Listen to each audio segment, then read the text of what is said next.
Hello बच्चों, कैसे हो आप सभी। Welcome back to your channel Radha Rani classes. आज हम सीखेंगे बहुत ही बेहतरीन तरीके से प्रेजेंट कॉन्टिन्यूअस टेंस। ठीक है, लास्ट वीडियोस में हमने प्रेजेंट इंडेफिनिट टेंस को बहुत ही अच्छे से कवर किया है।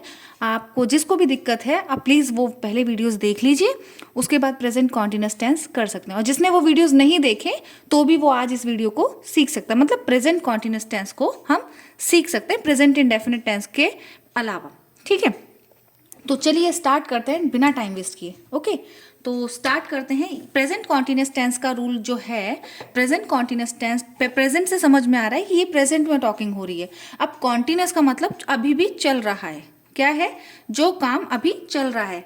That then an action that is going on at the time of speaking. जब हम कह रहे हैं वो काम अभी भी चल रहा है, उसको हम कहते हैं प्रेजेंट कॉन्टिन्यूअस टेंस। जैसे मैं अभी बोल रही हूँ और मैं आपको टीच कर रही हूँ, तो हम उसको क्या कह रहे हैं? वो कौन से टेंस में चला गया? Present continuous tense. तो हम इसको क्या लिख सकते हैं? इसकी definition, an action that is going to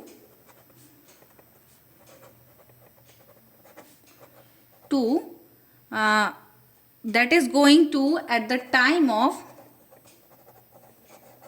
speaking। ठीक है, तो ये हमारा क्या हो गया? Present continuous tense. अब ये तो हो गया प्रेजेंट कॉन्टिन्यूअस टेंस कि हम जिस टाइम पे कह रहे हैं वो काम उस टाइम पे हो रहा है, तो प्रेजेंट कॉन्टिन्यूअस टेंस।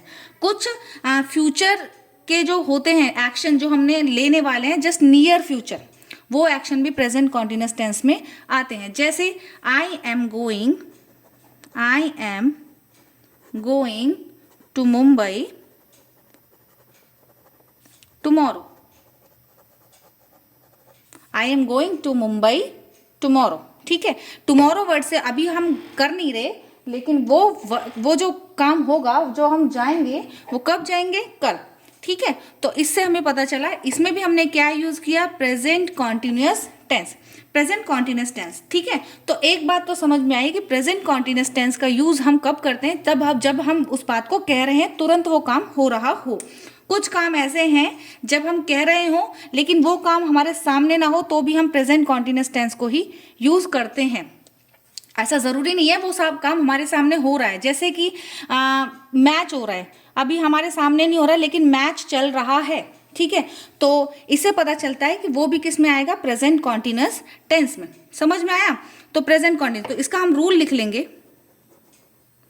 रूल क्या लिखेंगे? Subject plus is am are plus V1 plus ING plus object. ये हमारा क्या हो गया? इसका रूल। इसका रूल हमारा क्या हो गया? Subject plus is am are plus V1 plus ING then object. ठीक है, ये हमारा क्या हो गया? इसका रूल। इज किसके साथ लगता है? इज हम लगाते हैं सिंगुलर सब्जेक्ट्स के साथ, सिंगुलर सब्जेक्ट्स के साथ। ठीक है, आर हम किसके लगाते हैं? प्लूरल सब्जेक्ट के साथ। ठीक, और एम किसके साथ लगाएंगे? हम आई के साथ। आई के साथ क्या लगाएंगे? एम लगाएंगे। देखिए, ये आई जो है ना, आई का मतलब होता है मैं, और मैं जो व्यक्ति होता है वो बहुत सेल्फिश होता है, वो सिर्फ अपने बारे में सोचता है। तो आई किसी जगह पे प्लूरल हो जाता है, किसी जगह पे सिंगुलर हो जाता है। ठीक है, तो आई को हम कंसिडर ना तो प्लूरल में कर पाते हैं ना सिंगुलर में कर पाते हैं। कहीं पर आई प्लूरल हो रहा है, कहीं पर आई सिंगुलर हो रहा है। तो ये आई की दल बदलू वाली जो नीति है वो इंसान मैं ही कर सकता है जब व्यक्ति अपने लिए सोचता है। ठीक है, तो ये हो गया हमारा सिंगुलर सब्जेक्ट। ठीक है, अब अगर इसी सब्जेक्ट को, इसी टेंस को अगर मैं हिंदी में सोचूं कि अगर मुझे हिंदी में पता लगे कि मुझे हिंदी से इंग्लिश ट्रांसलेशन करनी है, तो हम उसको कैसे कवर अप करेंगे? तो जैसे पता चलेगा, मैं यहाँ पे लिख देती हूँ जिन वाक्यों के हिंदी में इसकी पहचान। ठीक है, हिंदी में इसकी पहचान में लिख देती हूँ, क्या होगी? जिन वाक्यों के अंत में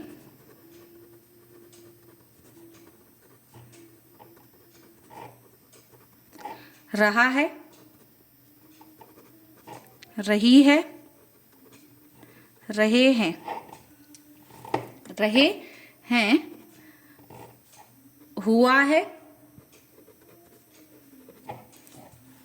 हुई है, आदि शब्द आते हैं।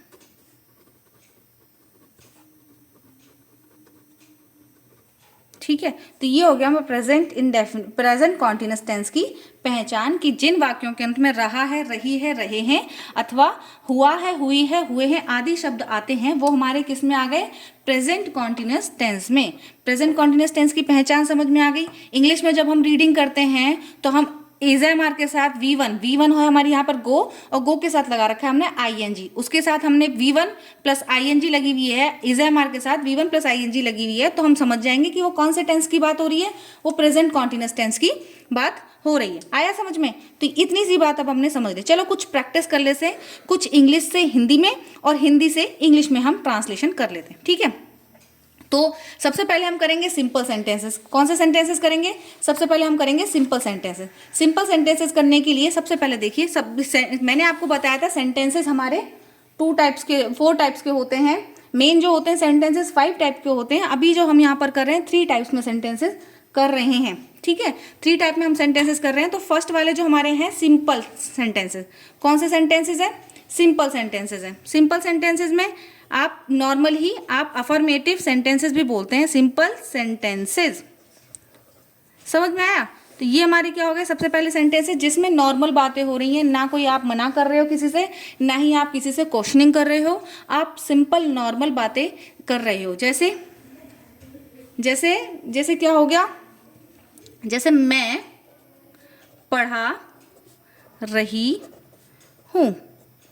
अभी तो मैं बोल रही हूँ तो मैं यही काम कर रही हूँ, पढ़ा रही हूँ। तो इसको मैं कैसे चेंज करूँगी? इसको चेंज करूँगी आई, मैं के लिए आई लगता है, और आई मैंने अभी आपको बताया कि आई के साथ क्या आएगा, एम। आई एम क्या होगा, I am teaching. Teach first form है V1 की, और यहाँ पे ING लगा दिया, आई एम टीचिंग। क्या कर रही हूँ मैं? पढ़ा रही हूँ, आई एम टीचिंग। सिमिलरली मैं एक सेंटेंस और कर लेती हूँ यहाँ पर। दूसरा सेंटेंस हम कर लेते हैं, जैसे यश खेल रहा है। यश खेल रहा है, तो यश खेलने के लिए सब्जेक्ट कौन है हमारा, यश, ठीक है। सब्जेक्ट कौन हो गया हमारा, यश, ठीक। यश खेल रहा है, यश सिंगुलर है प्लूरल है, एक ही व्यक्ति है, एक ही लड़का है। तो यश इज, खेलने के लिए क्या कहते हैं, प्ले, ठीक है। V1 plus ING, Yash is playing. तो ये हमारे हो गए सिंपल सेंटेंस है जिसमें हमने नॉर्मल बात करी है, नॉर्मल चीज़ है, ना हमने किसी से मना किया है, ना ही किसी से क्वेश्चनिंग की है, ठीक है। ये हमारी हो गई सिंपल टॉकिंग। थर्ड वन ऐसे कर सकते हैं, ऐसे लिखेंगे, पारस खाना खा रहा है, ठीक है। पारस खाना खा रहा को क्या लिखेंगे, सब्जेक्ट कौन है हमारे यहाँ, पारस। तो पारस सिंगुलर है, इज ईटिंग द फूड। पारस क्या कर रहा है, खाना खा रहा है। तो ये हमारा हो गया सिंपल सेंटेंस की हमने कुछ, और आप इनके साथ बाकी कुछ भी ले सकते हैं, ठीक है। तो ये वाले हो गए हमारे सिंपल सेंटेंसेस के। अभी हम करते हैं नेगेटिव सेंटेंसेस के। नेगेटिव सेंटेंसेस के लिए क्या करेंगे, देखिए नेगेटिव सेंटेंस के लिए रूल क्या होगा, कुछ नहीं, नेगेटिव सेंटेंसेस ले लीजिए।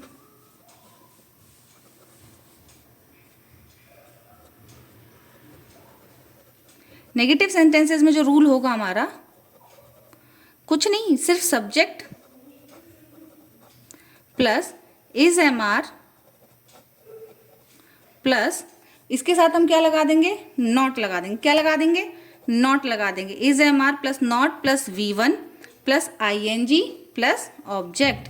ये हमारा हो गया नेगेटिव सेंटेंस का स्ट्रक्चर। नेगेटिव सेंटेंस का स्ट्रक्चर समझ में आया? पहले आप करेंगे सब्जेक्ट, फिर इज MR लगाएंगे, उसके बाद नॉट लगाएंगे, V1 plus ING then object. ये हमारा हो गया नेगेटिव सेंटेंस का स्ट्रक्चर। चलिए इसी का ले लेते हैं, मैं खाना नहीं बना रही हूँ। मैं खाना नहीं बना रही हूँ। तो इसको मैं कैसे चेंज करूँगी, मैं के लिए मैंने अभी आपको बताया आई, और आई के साथ आता है एम। तो आई एम नॉट प्रिपेयरिंग या फिर कुकिंग। खाना बनाने के लिए कहते हैं कुकिंग। क्या बना रही हूँ, खाना। क्या नहीं बना रही हूँ, खाना बना रही हूँ, ठीक है। I am not cooking the food. ये हो गए हमारे नेगेटिव सेंटेंस के। ठीक है। नेगेटिव सेंटेंसेस समझ में आ गए, जिसमें हम सिर्फ किसी भी काम को मना कर रहे हैं eight the time of speaking. जब हम कह रहे हैं तो उस काम को मना कर रहे हैं। दूसरा सेंटेंस देख लेते हैं। माधव खेल नहीं रहा है। माधव खेल नहीं रहा है, तो माधव सब्जेक्ट हमारा कौन है? माधव। माधव इज नॉट क्या? प्लेइंग। क्या कर रहे हैं? Playing. Madhav is not playing. तो ये हमारा हो गया नेगेटिव के स्ट्रक्चर्स और नेगेटिव के सेंटेंसेस। समझ में आ रहा है? तो ये हो गया हमारे, आज हमने जो किए हैं वो सिंपल सेंटेंसेस और नेगेटिव सेंटेंसेस किए हैं। नेक्स्ट वीडियो में हम कर लेंगे इंट्रोगेटिव सेंटेंसेस। ठीक है, नेक्स्ट वीडियो में हम कौन से सेंटेंसेस कर लेंगे? Interrogative sentences. तो चलिए, आपको वीडियो पसंद आई हो तो लाइक शेयर सब्सक्राइब करें, और जो भी डाउट हो कमेंट में मुझसे पूछ लीजिए। ठीक है, टिल देन, तब बाय बाय।